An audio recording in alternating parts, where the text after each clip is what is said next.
pump off with your on and off button down here. Move this, push down on the back of this handle, turn it around to back where this is in that notch to backwash. Turn the pump back on. Step over there where your backwash line drops into the big pipe and watch your water. And it'll be dirty when it comes out and you let it run until it gets clear. And once it's clear, you come over here, you turn your pump off again, and you go rinse. And you're doing it for about 15, 20 seconds. What you're doing that for is that your backwash and the sand in here can get built up inside the top of this valve. And if you just went back to filter, you blow that sand back in the pool, and nobody wants to try and get that shit out of this thing where you're at. And really, equipment-wise, that's about all you got. If your filter pressure gets too high, your filter's dirty, your heater won't fire because it won't screw that pressure switch comes closed and it won't allow the heater to fire.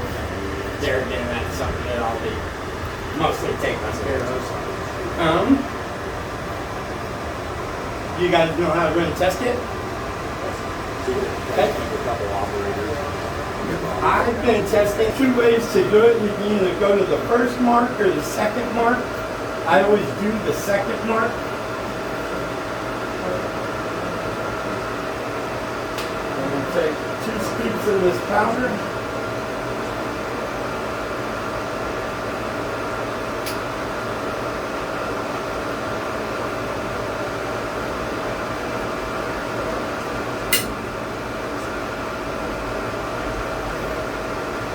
And it's the brown bottle.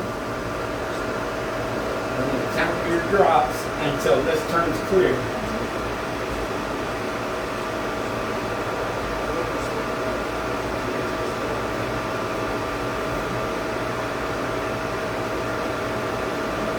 Okay, so that was 12 drops. And using the second mark is times 0.2. So I would just do times 0.2 or times 2 and then add the decimal. So we got about 2.4 parts per million, which is a little low. I think for the health department it's 3 is one animal.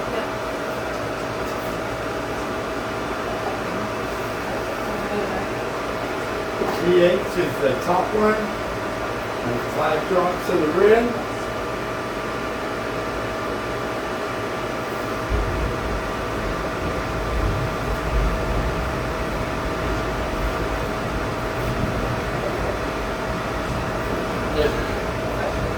Up and there, I see about 7.6 in there, which is where I like to be, because if your pH bottoms out, hopefully you can still stay in range. If you're in 7.4 and it bottoms out, you might go underneath and be real acidic. Your water will be real acidic. If you're in 7.6 and it bottoms out, maybe the floor will be 7.2, 7.3 instead of 7.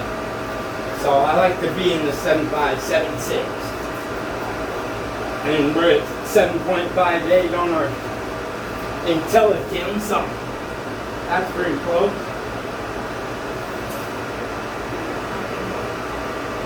Two drops of the 007.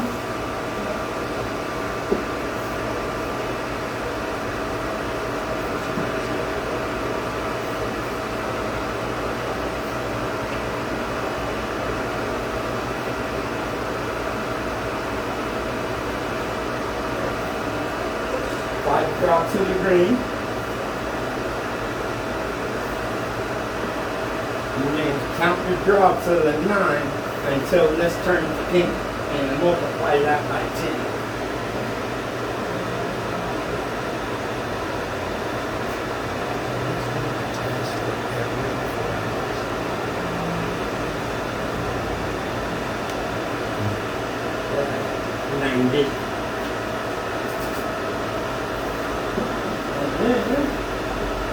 The last one, since you guys are on the liquid to test that, sign your passes, we have to use this little bottle.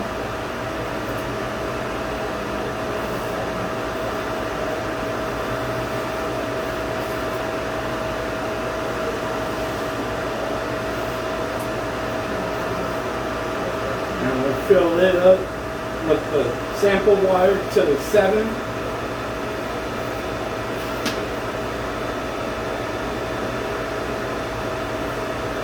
pipe lid. We fill up to the 14.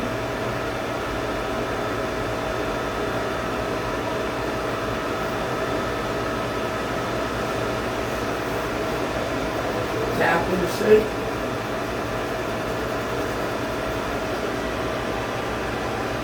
And in the little tube here, there's a black dot in the bottom. So you just add a little bit of this water at a time until that black dot disappears. So you can't see it no more. We got there. And then you look at where your water level is in relation to those numbers on the side. You got about 40, which is good. You want to be between about 30 and 70. You don't really want to be over 70. You could get into a situation where you go into what's called chlorine lock, and your pool won't hold the chlorine at that point. You add 10 gallons and you check it the next day and you'll have like 0.5. So, yeah, if you get above 70, you'll have to drain water out and dilute it. But that shouldn't happen here. So, yeah, everything's good.